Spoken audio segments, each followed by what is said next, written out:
Good morning, Bayview Mackinac Race fans. I'm Dobbs Davis, giving you the Monday morning report and race analysis show for the 100th Bayview Mackinac Race, presented by National Fleet Services. This show is supported by VanTol and Vitelli Insurance Group and LCS Record Retrieval. So, without further ado, we're going to go, as we normally do, to see where everybody who is remaining out on the race course, where they're situated relative to the finish line here in Mackinac Island. We have, I believe it's 44 boats, actually now 47 boats that have crossed the finish line. We'll go over those in a moment, but let's go back to who's still out there and what they're facing here in their final approach. One nice thing is you can see everybody's lined up more or less to the shortest course to the finish line. That means the wind is in a direction that is not causing them to have to tack or jibe. It's straight line sailing, likely reaching or broad reaching. If we believe the wind arrows here, the breeze is a light northeasterly. I did see some weather reports from onshore and a few surrounding buoys, and it is very light and variable, no more than 3 to 4 knots of wind, but enough to keep the boats moving, and that's the good news. I wanted to share, before I got too far, a photo that Lynn Kotwicki shared with us last night. That gives you an idea of what the fading light was like last night and what they were encountering for their night fighting in the amongst all their competitors. And she's on a J120 called Hot Ticket. So, excuse me. This is what we have. A little bit of interesting jockeying for position among some of the boats in the back here, and you can see a little bit of twisting around, boats facing random directions. That means that they might just be sitting there in no wind without a lot of forward momentum. But one thing I wanted to do now is look at who's on the leaderboards and where they are in their various classes. Excuse me. All right, so we have finishers already in classes A, B, C, D, and E. I believe we've got let me just have a quick look here. Yeah, we have A and B for sure. Excuse me, A and B for sure have finished. We can click on the class to just actually see.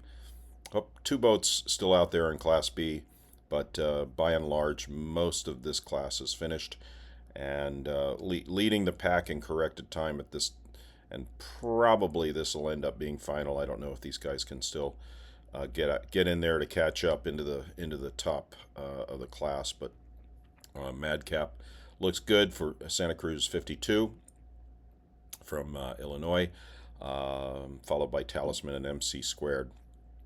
If we go back to this is an odd thing, by the way. What you gotta click twice and then forward to get back to this same page. I don't know why that is. I wish I could explain it, but that's what I've noticed. Class C is the J111 class, and they have a finisher, actually 4 finishers at this point.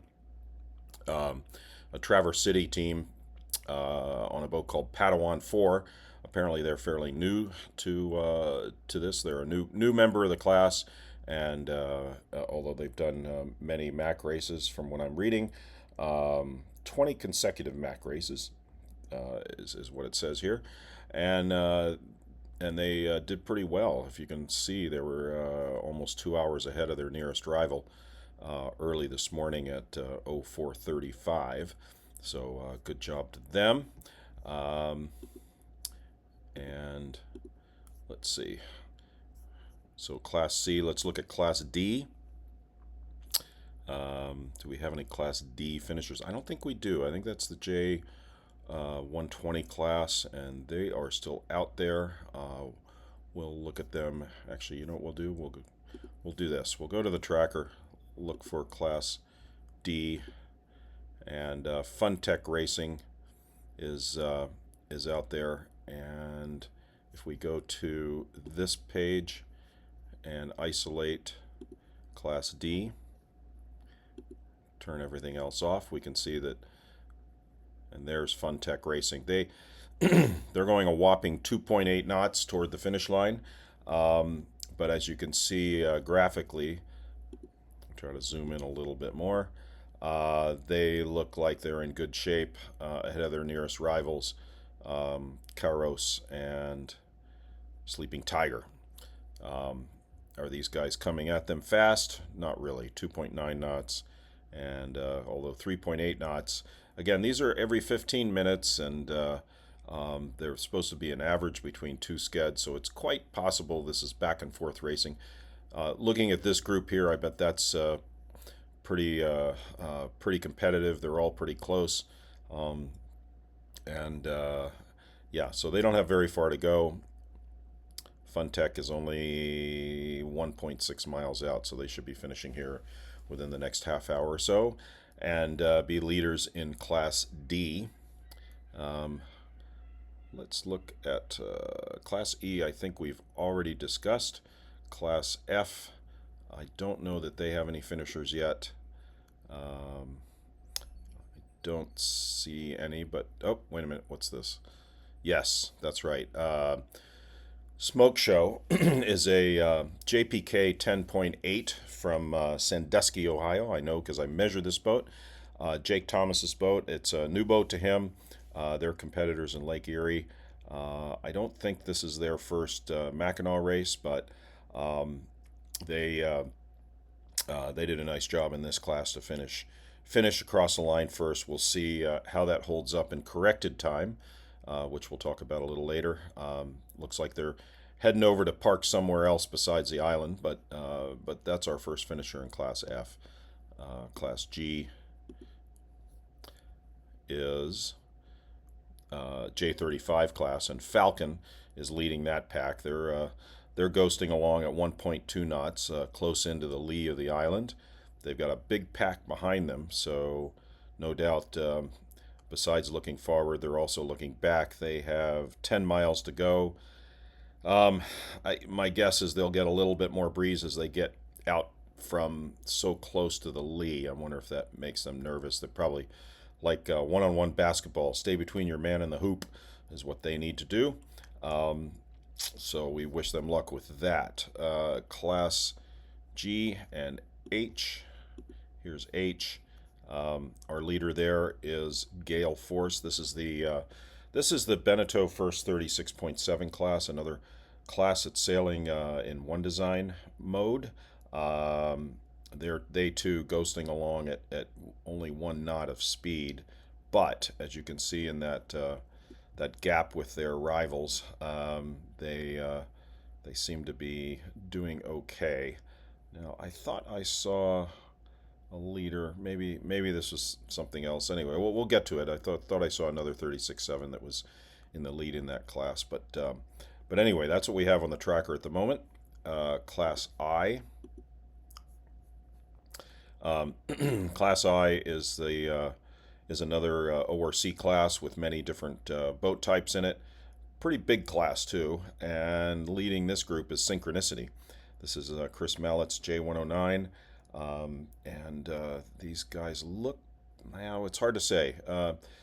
Remember that they're not racing boat for boat, they're racing in corrected time space. This here is Tim McGuire. He is the reigning champion in this class, sailing his J112E elevation. He and his team are quite good, so it'll be very interesting to see. This is, by the way, a little explanation on how this works. The leaderboard, in fact, let's go to that, and we'll look at Class I. Okay, so the way this works is average speed is taken by the tracker over the last 2 skeds, so every 15 minutes. That speed is then used to project the time at which, and then of course knowing the distance left to the finish, that speed is then used to project a predicted elapsed time, estimated elapsed time, and then that's multiplied by the rating of the boat. So, and then this ranking is then formulated. So while we saw that elevation was close in physical space, in corrected time space, they are they are not that close. However, again, this is all based on a lot of assumptions. I don't believe a lot of this to be true because of the very low speeds and the quite variable speeds that these boats are seeing in these conditions. So it's interesting for sure, and these guys will have bragging rights. Oh yeah, well we were ahead according to the tracker, but the proof will be at the finish. They don't have very far to go, but this is a very light air, and this could all change. In fact, just while I was scrolling there, I saw that the rankings changed slightly based on the latest sked. So keep an eye on that if you have any friends and family that are on these boats and want to try to keep track. Let's go back to here and look at Class J. This is an interesting class. I've been tracking these guys, as you know, through my previous shows. Up here in the lead is Fast Tango, Tim Proffitt's North American 40. He's going a whopping 2.1 knots, so he's made it through the night. We had in my last show, we had a nice long conversation with him that we shared with you. Tim has been more or less in the lead of this class throughout the race, but he was expressing his paranoia that they could die, sit in a hole, and have everybody catch up to him. Now, if we look at the leaderboard and we look at Class J, again, so here's what Tim was afraid of. If you believe the assumptions that are used in this calculation, it's actually Eliminator, CNC 35 Mark II, that has overtaken Fast Tango's provisional lead in this class. But remember, this is all based on assumptions and what their speeds are and so on. So this is going to be this could be very close indeed. The team on Eliminator, as you've heard me say throughout my shows, they're quite good. They're past class champions, and they could give Tim a run for his money, even though they're sitting back here a few miles behind. What do they have left to go? 11.3 miles. Tim has only 4.6, but the difference in rating is enough that's going to be a challenge for sure. So we'll keep an eye on what's happening with the leaders in this class. Let's go to Class K, and this is excuse me, this is a class where these are CNC 35 Mark I. So these are older design CNC 35. The leaders for boat designed and built in Canada, maybe it's not surprising the leaders are Canadian. These guys looks like, and they're sailing as a one design class. Looks like a pretty healthy lead they have over their nearest rivals over here. So I'm not going to call it. This isn't one where it's like an election. You can call it based on results early in the running, but certainly looking at what's happening with their competitors back here, they look like they've got things pretty well in hand, and they're going 3.6 knots, which is smoking fast in these conditions. We'll now go to Class L, and this one too is these are the Santana 35s. They are racing as one designs. Pretty tight group here for the potential top three podium finishers, but the leader on a whim, Tim Sam's boat, they're not going very fast right now, 0.4 knots. So just like Tim Proffitt, the guys that are in the lead get paranoid of people coming up from behind them. In this case, Flash and Avatar, 2.1 knots, 1.1 knots, so they are coming at the leader fast. We'll certainly keep an eye on them. Class M, and the leader in actual, oops, sorry, over here, tenacity. These are Tartan 10s. Is everybody in this class a Tartan 10? No, this is another ORC handicap class. The leader in corrected time is actually quite an old boat, SNS Pilot 33, and they are, as you can see, a little bit far back, but leading in corrected time space. Tartan 10's tenacity is got pretty good breeze though, 3.4 knots. I haven't looked at the delta in corrected time space, but this could all change, of course.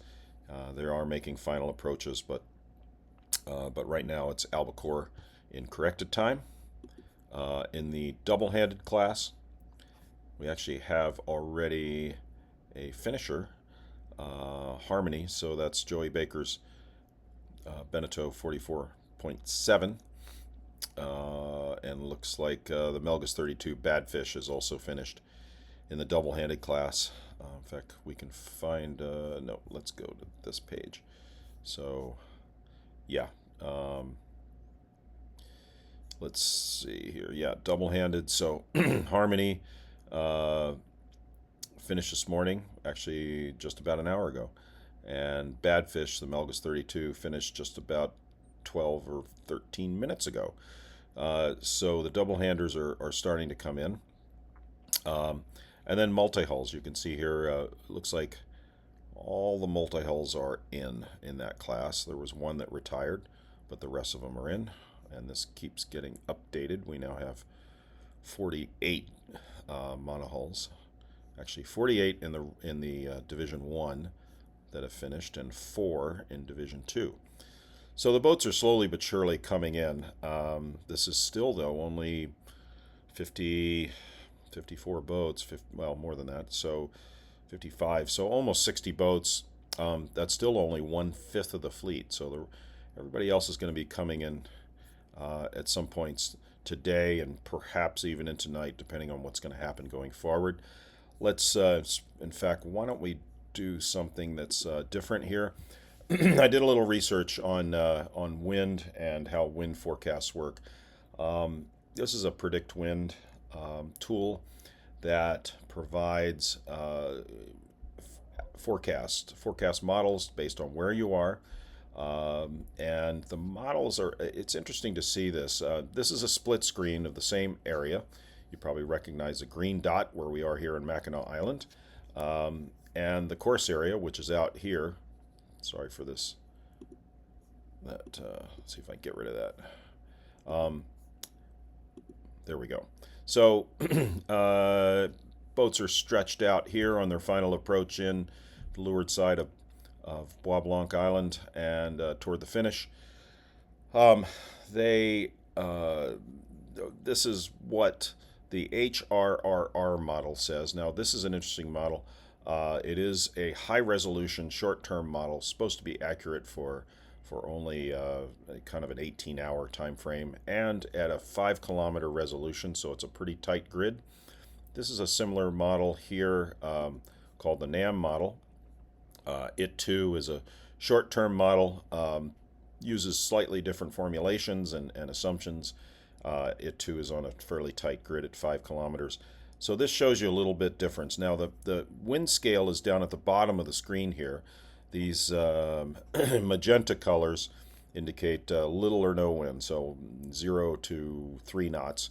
As you start getting into blue, you get up to 5 knots, and you can see the color spectrum here on the bottom. The NAM model, if you take it at face value, shows slightly more wind. Sorry, the other way around. HRRR shows slightly more wind than NAM does. However, I'm not sure either are completely accurate. The weather reports that we got from buoys out here show quite variable conditions. Breeze out of the north and the east, and nothing out of the west that I've seen, not in the last couple hours, but nonetheless, it shows you very light. Now, one thing I wanted to also share is this, and this this I think is an excellent graphic illustration of how different weather models for the same area can give you quite different predictions. So this is a time scale here in this part of the graph. So it's Tuesday through the next week, right? So long-term forecast for sure. These are all various weather models that are produced by different agencies. And I'm not going to go through the abbreviations of the acronyms for each. HRRR and NAM, as I showed earlier, as you can see, only have short timescales. They're only intended for short-term use. These two up here, PWG, PWE, those are a little longer term use if you wanted to go over the next few days. And then these are, these others are, and then UKMO, also kind of a medium range model. And then the other ones are larger grid, longer term models. But the key takeaway here is that all of them that are, and they're color coded there and graphed out here, show what the predictions of wind would be at this location over these days. And look at the variability. It's quite dramatic. Also, even in wind direction. Huge variances in wind direction, particularly in the light air that we have now and then probably through tomorrow. They start to converge and get more uniform. Probably there's some kind of system coming where the models then can recognize that. But nonetheless, I wanted to show you what offshore race navigators face when they start looking at weather models and predictions and how to do their routing and who to believe. This is a great illustration of that difficulty. All right, I think that's all I have for today. I wanted to give another shout out to Lynn Kotwicki. She did a great job of sharing some photos. And I want to now just close off to remind you that our next show will be sometime in the middle of the day. It's probably around lunchtime, a little after lunchtime. I'll try to give you another update. But thanks for tuning in. Hope everyone has a great day, and thanks for your interest in the 100th Bayview Mackinac Race. So for the race and for my supporters at VanTol and Vitelli and LCS, this is Dobbs Davis.